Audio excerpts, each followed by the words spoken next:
لله رب العالمين والعاقبة للمتقين ولا عدوان إلا على الظالمين والصلاة والسلام على أشرف الأنبياء والمرسلين وعلى آله وصحبه أجمعين. قالوا سبحانك لا علم لنا إلا ما علمتنا إنك أنت العليم الحكيم.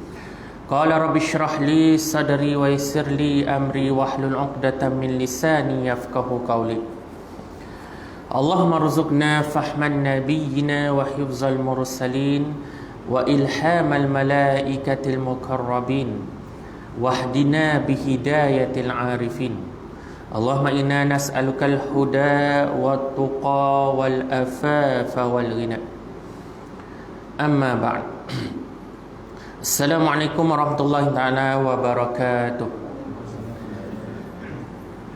Alhamdulillah, marilah kita sama-sama kita panjatkan kesyukuran kita kehadrat Allah Subhanahu wa taala.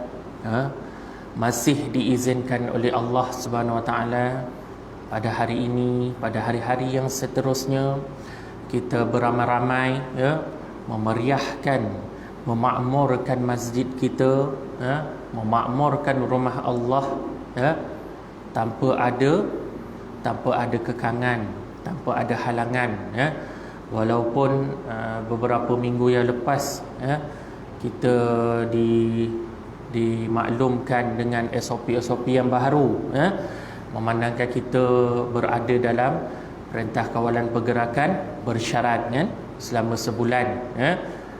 Saya pun risau juga ikutkan kuliah saya yang 2 minggu yang lepas telah diberitahu pada malam hari itu kuliah tidak dibenarkan, tapi mungkinlah ada munakasyah yang lain di antara para asatizah kita di Jabatan Hal Ehwal Agama Islam Negeri Sembilan, khususnya di Pejabat Agama, sekaligus membawa kepada Jabatan Mufti Negeri Sembilan.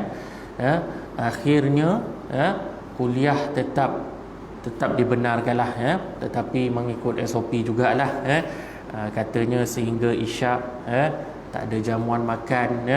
Selalu saya pergi tandas tu nampak ada tudung saji, hari ni tak ada, mana saya kena makan angin hari ni. Adalah itu rezeki yang Allah tetapkan pada kita. Tak ada rezeki makanan pada malam ini, tapi Allah rezekikan kepada kita dapat khususnya saya lah, dapat menyampaikan ilmu, tazkirah, walaupun sedikit, walaupun yang sedikitlah masuk ke dalam hati, fikiran ayah-ayah, ibu-ibu sekalian, tetapi itu cukup memadai, berbanding kita mendengar banyak perkara, tetapi tidak sampai ke dalam hati kita, tidak sampai ke dalam fikiran kita, Seeloknya apa yang sampai sedikit, tetapi kita amalkan selepas itu lebih bermakna. Yang penting adalah apa jua peninggalan yang ditinggalkan oleh Rasulullah sallallahu alaihi wasallam ini, sebenarnya kita usaha untuk kita dapatkan syafaat Rasulullah sallallahu alaihi wasallam. Kalau sebelum ni saya katakan selawatlah setiap hari, bukan setakat hari Jumaat je, tetapi ada beberapa perkara-perkara yang lain, kita sebelum ini kita tak tekankan, kita tak ambil berat tentang perkara-perkara yang lain yang mampu juga untuk kita jemput syafaat Rasulullah sallallahu alaihi wasallam. Antaranya adalah berdoa selepas azan, betul tak? Azan 5 kali sehari, betul tak? 5 waktu sehari semalam, berapa banyaklah kita ni kesedaran kita untuk berdoa selepas azan tu, betul tak? Kadang-kadang dengar azan kita datanglah, kita datang kadang-kadang atas motor azan poilah masjid doa dalam hati, betul tak? Tetapi yang disebutkan oleh Rasulullah sallallahu alaihi wasallam, yang mana Rasulullah sallallahu alaihi wasallam menyebut bahawa syafaat yang boleh kita dapat melalui doa selepas azan ni, kan? Betul tak? Allahumma rabb hazihi da'wati tammati wassalatil qa'imah ati sayyidina Muhammadanil wasilata wal fadilah wasyarafa wad darajatan 'aliyata rafi'ah wa ba'as maqaman mahmudanil lazi wa'ata. Kan? Ada ulama-ulama tertentu dia tambah innaka la tukhliful mi'ad. Betul tak? Tak kisahlah, doa sampai innaka la tukhliful mi'ad pun tak menjadi masalah. Yang penting kita berdoa, walaupun kita berada di hadapan TV. Betul tak? Ajar anak-anak kita kadang anak dengar ni azan kan dan sebagainya, tapi kita tak mengamalkan amalan tersebut. Supaya kita dapat, itu senang ni kan, perkara yang senang ni, tadah tangan kita baca doa selepas azan tersebut. Tetapi itulah perkara-perkara yang kadang-kadang culas untuk kita lakukan. Betul tak?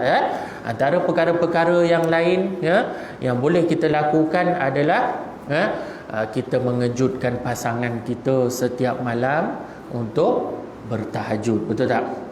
Ini pun jarang nak kita kita nak lakukan ni. Betul tak? Agak sukar sikit kan. Kadang-kadang kita ni yang malas, pasangan kita pula yang rajin. Betul tak? Kita sebagai seorang suami kadang-kadang pun 5:30 baru nak bangun. Betul tak? Hampir-hampir nak ke subuh. Betul tak? Kadang pukul 4, pukul 5 kadang isteri kita yang bangun dulu. Ada pun kadang-kadang pasangan kita ni lebih kepada hal-hal keduniaan sahajalah kan. Nak masak air sahajalah dan sebagainya, tetapi tak memikirkan kelebihan untuk kita bangun tengah malam itu. Antara yang kita boleh menjemput syafaat Rasulullah sallallahu alaihi wasallam ini adalah kita mengejut pasangan kita. Tak kiralah suami kejut isteri, isteri kejut suami, isteri kejut suami kan. Itu yang paling baik kan. Sekurang-kurangnya kita mendirikan solat sunat 2 rakaat. Betul tak? Barang siapa yang mengerjakan solat sunat tahajud, solat sunat malam ni kan, sepertiga malam yang terakhir ni, ada yang dibincangkan, yang dikatakan sepertiga malam ini bila agaknya ustaz, dia kata kan. Jadi seeloknya kita ni, seeloknya kalau kita tidur selepas isyak. Betul tak? Pukul 9 hingga pukul 12 tu adalah yang dikatakan sebagai malam yang awal. Betul tak? Sepertiga malam yang awal, pendahuluan. Jadi sepertiga malam yang terakhir bila? Pukul 3 lah. Betul tak? Betul tak?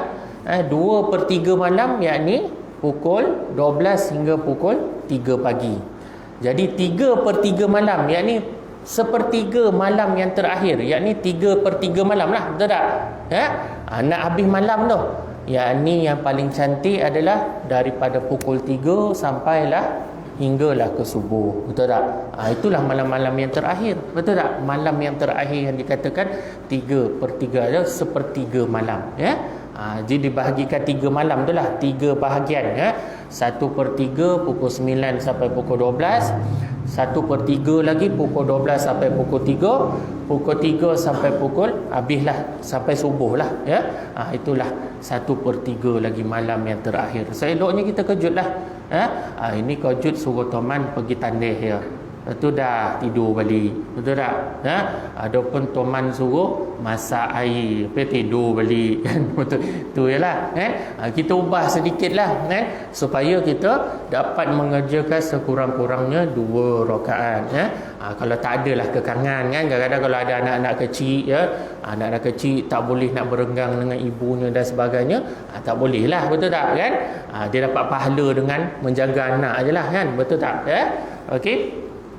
Antara lain adalah ini pun saya baru berjumpa dengan hadis ini yang dikeluarkan oleh Dr. Sanusi Azmi kan. Saya suka baca dia punya posting dalam Facebook tu kan. Dia tengok dia punya posting dalam hadis tu agak cantik sikit lah, agak menarik kita nak baca tu. Dan antara yang boleh kita jemput syafaat Rasulullah sallallahu alaihi wasallam ni adalah kita bersolat sunat sebelum asar sebanyak 4 rakaat. Sebelum ni kita solat sunat 2 rakaat je, betul tak? Kita tahu 2 rakaat dia sebelum asar kan? Tetapi ada hadis dalam hadis yang sahih yang dikatakan sebagai solat sunat rabi'an.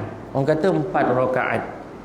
Yang dikatakan 4 rakaat inilah yang dirahmati oleh Allah Subhanahu wa taala. Ini antaranya lah yang kita boleh kita jemput syafaat Rasulullah. Kita nak dapatkan syafaat Rasulullah sallallahu alaihi wasallam. Kadang-kadang kita terlupa dengan selawat kan. Selawat yang sekecil-kecil selawat kita telah lupa, tetapi kita ingat dengan ibadah-ibadah sunnah yang ditinggalkan oleh Rasulullah sallallahu alaihi wasallam. Antara yang lain adalah orang-orang yang dijamin oleh Allah, oleh Nabi sallallahu alaihi wasallam mendapat syafaat Rasulullah sallallahu alaihi wasallam ini adalah yang digelar sebagai imam dan Bilal. Bayangkan kan, orang yang jadi imam Bilal ni orang yang dijamin oleh Rasulullah sallallahu alaihi wasallam beroleh syafaat Rasulullah sallallahu alaihi wasallam. Kalau katalah buka jawatan imam dan Bilal lepas ni, rebutkanlah kan, sebab kita nak dapatkan syafaat Rasulullah sallallahu alaihi wasallam tu kan. Mana boleh ustaz, imam 3 je, Sungai Jai berapa? 2 je kan? 2 je kan? Ada tambahan tak? Tak ada kan? 2 je lah kan? 2 kota kan? Jadi berlumba-lumba lah dalam kita nak menjadi seorang pemimpin seperti imam kan. Imam memimpin solat, betul tak? Sebab itulah yang dikatakan sebagai jaminan. Ada dalam diceritakan dalam hadis Rasulullah sallallahu alaihi wasallam. Kita pun boleh jadi orang-orang yang dijamin oleh Rasulullah sallallahu alaihi wasallam mendapat syafaat itu melalui perkara-perkara yang saya sebutkan tadi jadi janganlah kita mudah putus asa, kita tak dapat jadi Bilal, imam dan sebagainya. Kita dah mudah putus asa, kita tak dapat syafaat Rasulullah sallallahu alaihi wasallam. Kita tak maulah kan mengejar syafaat Rasulullah sallallahu alaihi wasallam. Ambillah intipati ni insya-Allah kita sama-sama mengejar syafaat Rasulullah sallallahu alaihi wasallam insya-Allah. Okey, saya sambung pengajian kita, kuliah kita berkenaan dengan bab mandi dan hukum berjunub. Saya suka ambil sebagai mukadimah untuk perkara-perkara yang lain supaya menjadi satu amalan amalan-amalan yang boleh kita lakukanlah di rumah bersama-sama isteri dan keluarga kita. Doa-doa yang kita boleh panjatkan tak semestinya kita berdoa untuk kebaikan kita sahaja di dunia dan di akhirat tetapi doa yang paling afdal adalah untuk kita mohon pada Allah supaya diperbaikkan lagi dalam ibadah kita, betul tak? Kalau tidak, tak adalah doa yang dikatakan sebagai Allahumma a'inna ala zikrika wa syukrika wa husni ibadatik, betul tak?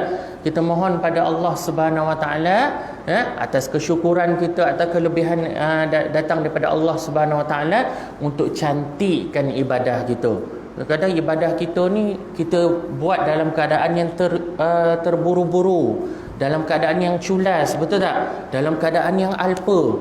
Kadang-kadang kita solat pun kita boleh ingat lagi perkara-perkara keduniaan, betul tak?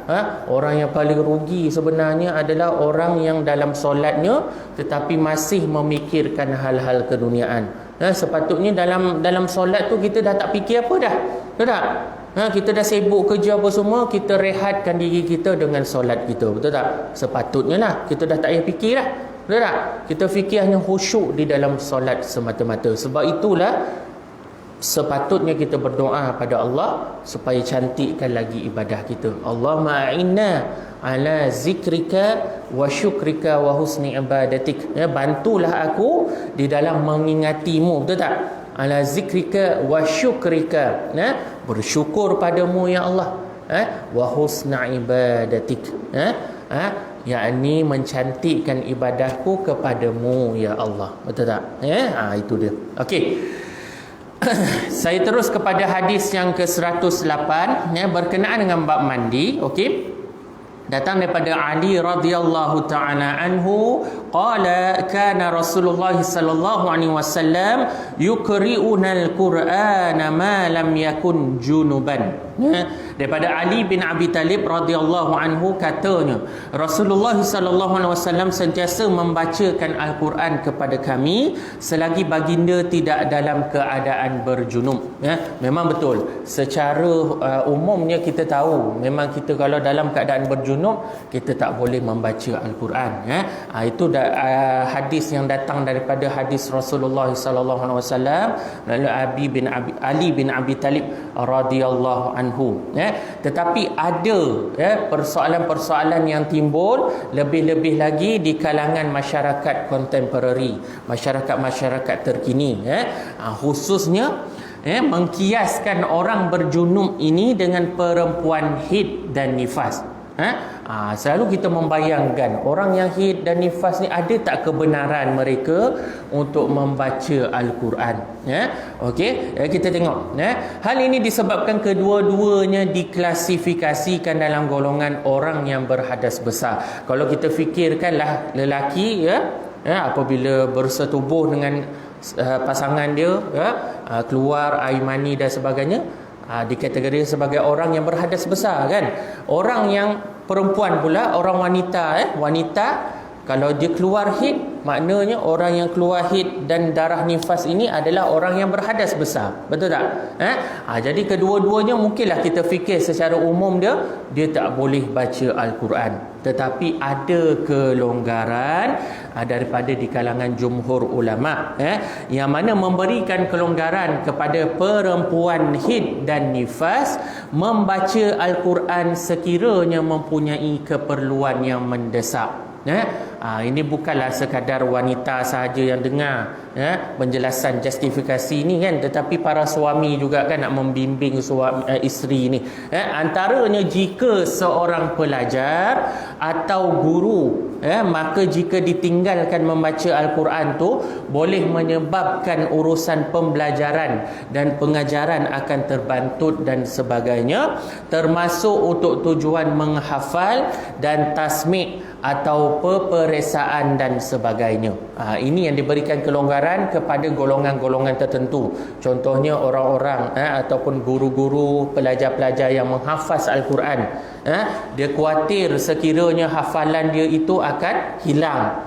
Bayangkan kalau hit tu sehingga 15 hari 15 malam, betul tak? Dah 2 minggu lebih tu dia tak baca Al-Quran, betul tak? Sedikit sebanyak akan menghilangkan dia punya hafalan dia, betul tak? Kalau sehari semalam tu boleh lagi lah, kan? Tapi dia nak menjaga credibility dia menghafal Al-Quran tersebut, makanya jumhur ulama membenarkan untuk orang yang berhadas besar ini, yakni khusus kepada wanita yang berhadas besar, boleh membaca Al-Quran, tetapi bukanlah dalam keadaan yang bertalaki. Betul tak? Bertalaki maksudnya membuka Al-Quran dan sebagainya. Sebab memegang Al-Quran dalam keadaan yang berhadas besar itu pun satu hukum yang berdosa juga, Jadi dia boleh menghafal secara lisan, ataupun dia berniat hanya untuk zikirkan sahaja kepada ayat-ayat Al-Quran tersebut. Contohnya lah, kalaulah suami dia keluar outstation, katalah 6 bulan, betul tak? Dia tinggal hanya dengan anak-anak sahaja di rumah, jadi dia nak menyelamatkan diri dia baca ayat-ayat ru'yah dan sebagainya. Jadi ayat-ayat ru'yah ni datang daripada ayat-ayat Al-Quran lah, betul tak?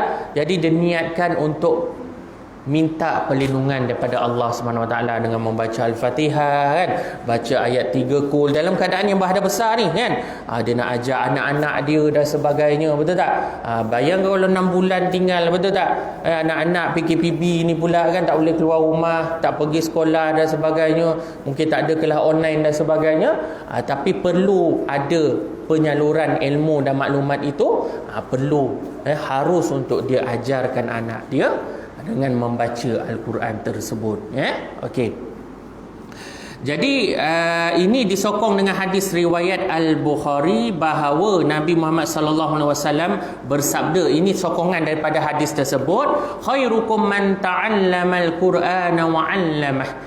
Maksudnya sebaik-baik kamu adalah orang yang mempelajari Al-Quran dan mengajarkannya. Sesiapa yang belajar, siapa yang mengajarkan Al-Quran tersebut, tak kiralah dalam keadaan yang berhadas besar, sehinggalah dia bermandi wajib dan sebagainya, dia akan mendapat pahala yang sebaik-baiknya, Okey.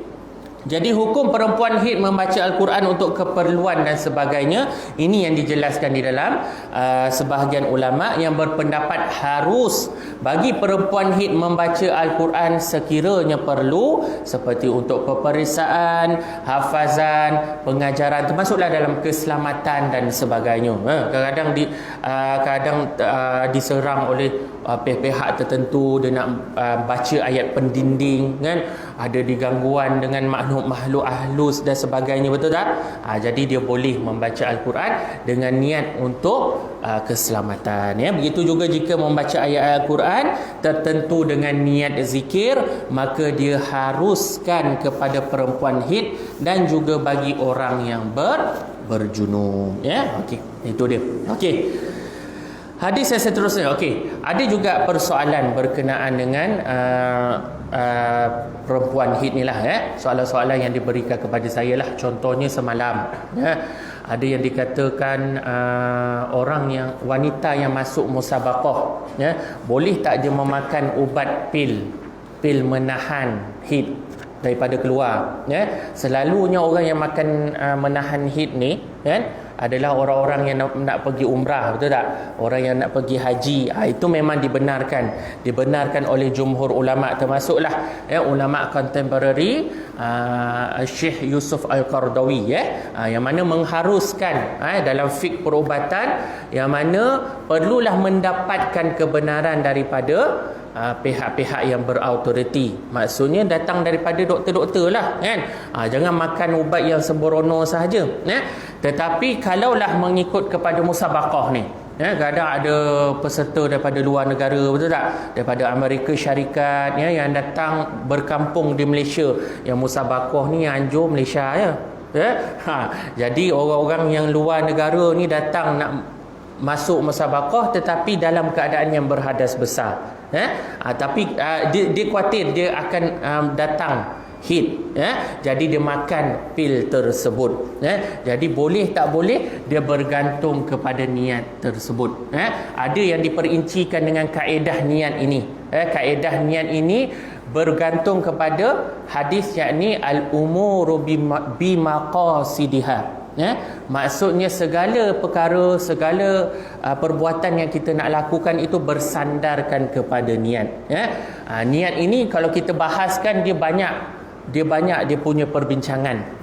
Niat ni kita panggil dia berkait rapat dengan hilah. Yakni kalau dalam orang Melayu punya fahaman, helah lah. Helah tu alasan. Alasan dia apa? Sama ada alasan dia bersandar kepada syarak ataupun tidak dibenarkan dengan syarak.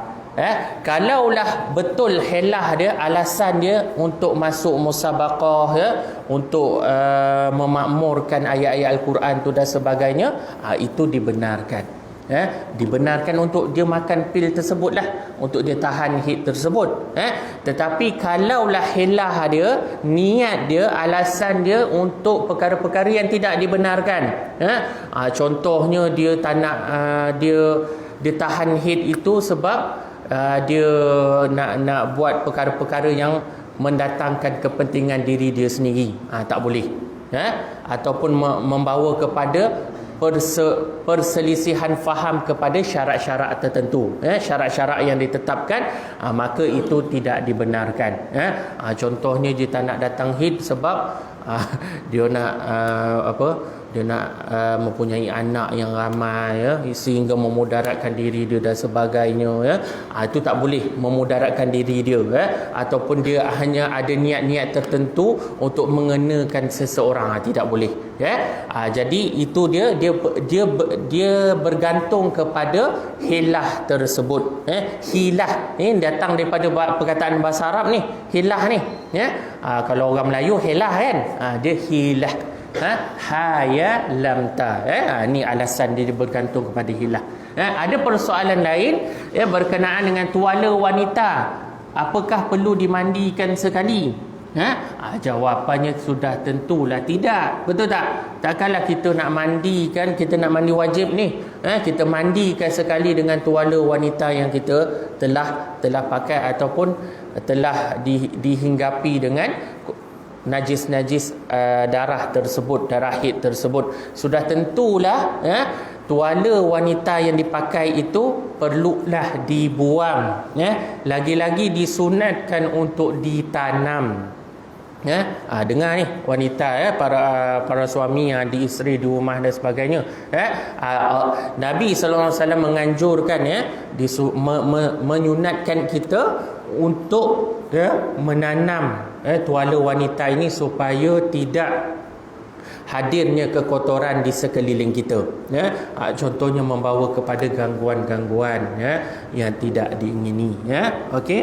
Jadi ada juga persoalan-persoalan berkenaan dengan keputihan, keputihan ni yang datang daripada wanita lah, keputihan ini juga datang, dia merupakan salah satu daripada najis, sudah tentulah perlu juga dibersihkan, kalau terkena di dalam pakaian kita dan sebagainya, perlu dibersihkan. Okey.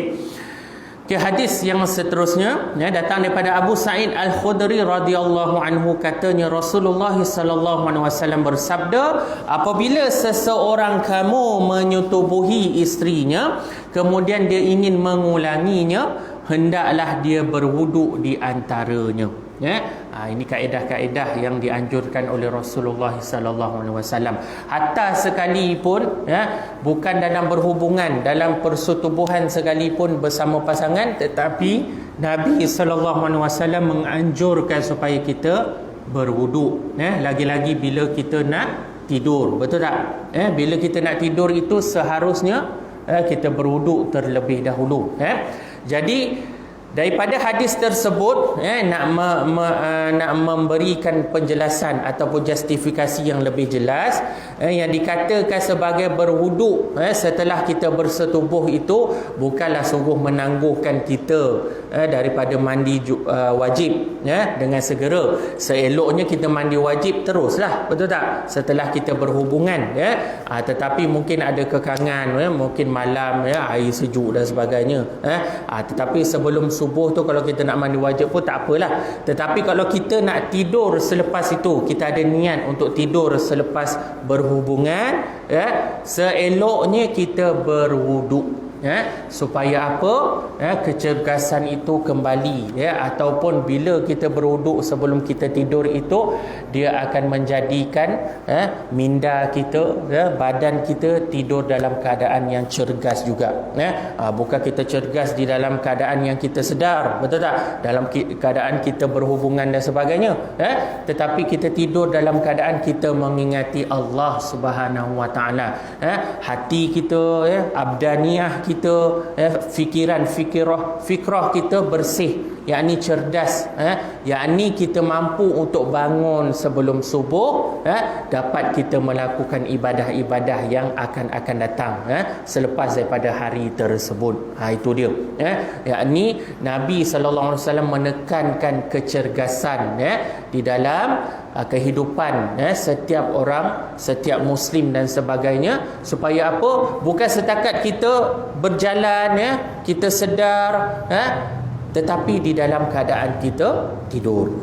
Okey, itu dia. Ada hadis yang menyokong, dalam hadis-hadis yang lain riwayat Al-Hakim, kerana ia, yakni dengan mengambil wuduk, lebih cergas untuk kita melakukan perkara-perkara yang lain. Bayangkanlah, kadang bila kita khususnya bila kita dah bersama dengan isteri kita, kita akan berasa lemah. Itu kalau bersamalah. Kalau tak bersama pun, bila kita dalam keadaan bila kita dah buat kerja, kita dah orang kata dah melakukan perkara-perkara pekerjaan seharian kita, akan mengundang kepada keletihan di dalam sistem tubuh badan kita. Jadi wuduk adalah justifikasi yang paling utama untuk kita lakukan, supaya kita kembali kepada kecergasan tersebut. Tetapi ada hadis yang dikatakan sebagai yang mana pernah Rasulullah sallallahu alaihi wasallam tidur dalam keadaan berjunub tanpa menyentuh air sebelumnya, tetapi telah dijelaskan di dalam penerangan jumhur ulama, yang dikatakan sebagai tanpa menyentuh air itu bukanlah air wuduk, Nabi SAW dia menangguhkan mandi wajib itu, tetapi Nabi SAW tetap mengambil wuduk, air wuduk. Yang dikatakan tidak menyentuh air wuduk, tak menyentuh air sebelumnya itu adalah perkataan yang mana menjurus kepada perkataan Nabi tidak bermandi wajib, tetapi dia mengambil air wuduk. Kalau ada persoalan terus sajalah angkat tangan, mungkin ada persoalan yang boleh diajukan. Okey. Okey. Jadi sementara hadis-hadis yang saya sebutkan tadi itu adalah perkaitan dia dengan hadis yang sahih yang datang daripada hadis Al-Bukhari. Sabda Nabi Muhammad sallallahu alaihi wasallam, "Iza ataita mawdja'aka fatawadda wudu'aka lis-salati." Maksudnya apabila kamu ingin mendatangi tempat tidur kamu, maka hendaklah kamu berwuduk sebagaimana wuduk kamu untuk bersolat. Ini yang sangat-sangat dianjurkan oleh Rasulullah sallallahu alaihi wasallam, terutama sekali apabila kita nak mendatangi tempat tidur kita, kita nak tidur dan sebagainya.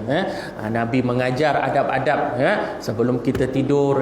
Dia ada perkaitan pula dengan kita bangun di tengah malam, kita bangun untuk solat subuh dan sebagainya. Okey. Jadi hadis yang lain adalah daripada muttafaqun alaih, adakah boleh seseorang daripada kami tidur dalam keadaan berjunub?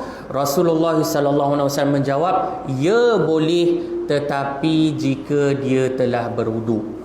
Itu dia punya penjelasan di belakang dia, tetap juga dengan berwuduk walaupun tidak mandi wajib, tetapi dia berwuduk. Jadi disunatkan berwuduk jika ingin mengulangi persetubuhan, ataupun kita nak tidur, ataupun kita nak melakukan perkara-perkara dalam pekerjaan seharian. Okey, mungkin saya bukalah soalan. Ada soalan-soalan lain. Ada juga soalan-soalan seperti boleh tak kita berdoa supaya tidak keluar haid? Boleh tak kita doa macam tu? Ada soalan dia. Ada soalan-soalan tertentu yang datang daripada para fuqaha kita lah. Hukum di situ adalah makruh. Bila kita doa supaya haid tu tak datang dan sebagainya, itu adalah makruh. Jangan kita berdoa selain kita berserah kepada Allah dengan takdir yang telah diberikan kepada kita. Janganlah kita ni berdoa kalau tak datang haid tu, kalau tak datang haid tu kita minta lah datang, betul lah, sebab kita nak keluarkan darah-darah tersebut lah. Tapi janganlah kita berdoa supaya tidak datang haid secara terus. Betul tak? Itu jadi satu kesalahan lah, berdoa dalam keadaan berdoa yang tidak baik, berdoa yang mendatangkan kemudaratan kepada kita, berdoa dalam keadaan yang mana kita seolah-olah mengkufuri nikmat-nikmat yang diberikan oleh Allah Subhanahu Wa Taala, yang diberikan oleh para wanita khususnya lah. Lelaki tak ada haidnya, jangan sibuk-sibuk pula, Okey, jadi ini adalah pengkhususan kepada wanita. Jadi wanita diberikan kelebihan seperti itu. Janganlah minta yang di luar daripada kemampuan, takdir yang ditentukan oleh Allah Subhanahu Wa Taala. Ada persoalan seperti itu. Ada ustaz, boleh ke baca doa tak datang haid gitu kan? Kau cubalah doa kan. Allah makbul tak? Kau cuba dalam 3 bulan ni kan. Tak boleh lah kan. Seeloknya hukum diletakkan oleh para fuqaha adalah makruh. Okey. Okey, ada juga persoalan berkenaan dengan tempoh darah nifas. Darah haid ni pun dia ada kaitan juga dengan darah nifas dan sebagainya lah. Okey. Jadi berapakah tempoh darah nifas keluar bagi wanita yang bersalin? Adakah 40 hari ataupun 60 hari? Jadi nak katakan fuqaha memberikan jawapan bahawa bagi memastikan darah nifas masih ada ataupun tidak, wanita bersalin itu mesti memastikan dan memeriksanya sendiri. Cara dia memeriksanya adalah dengan memasukkan kapas sekadar seinci ke dalam kemaluan wanita, ini kemaluan mereka, sekiranya tiada darah, maka tempoh nifas itu sudah tamat. Dia bergantung kepada pemeriksaan mereka sendirilah, Jadi tempoh darah nifas keluar adalah berbeza-beza, ada perbezaan di setiap wanita tersebut, di setiap wanita-wanita yang ada, pasangan-pasangan kita dan sebagainya. Kadang-kala mungkin jadi seminggu, kadang-kala mungkin jadi 30 hari, kadang-kadang boleh jadi 40 hari, boleh jadi juga 51 hari, dan yang paling lama adalah 60 hari. Itu adalah perkiraan-perkiraan yang dijelaskan oleh para fuqaha. Ini bukan saya memandai, saya sebut dia 41 hari lah, tak. Ini adalah kajian-kajian daripada fuqaha berdasarkan daripada kiasan-kiasan kes ataupun kiasan-kiasan hukum yang terjadi pada masyarakat terdahulu. Itu dia. Okey, itu soalan-soalan yang lain lah. Sebab tak ada soalan lagi kan, saya letakkan. Dah ada azan okey.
أشهد أن لا إله إلا الله.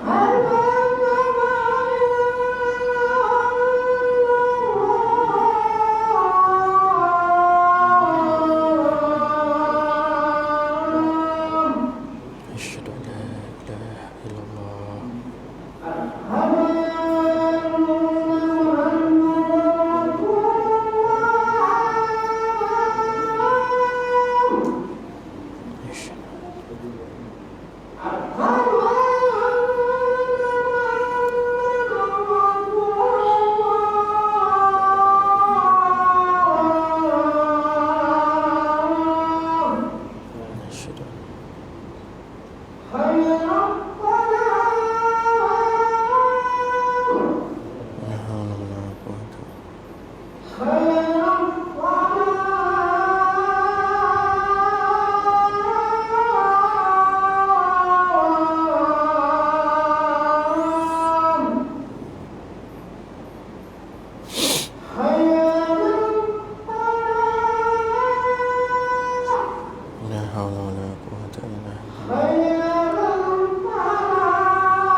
والصلاة القائمة آت سيدنا محمد والصلاة والفضيلة اللهم صل مقام المحمود الذي وعدت إنك لا Okey, tak ada soalan Kalau tak ada soalan saya berhenti setakat ni sajalah ya. Okey. Mungkin kita akan sambung kuliah kita di masa yang akan datang insya-Allah. Okay, pada bulan Disember lah kan. Insya-Allah. Okey, apa soalan pun sebarang persoalan boleh diajukanlah ya.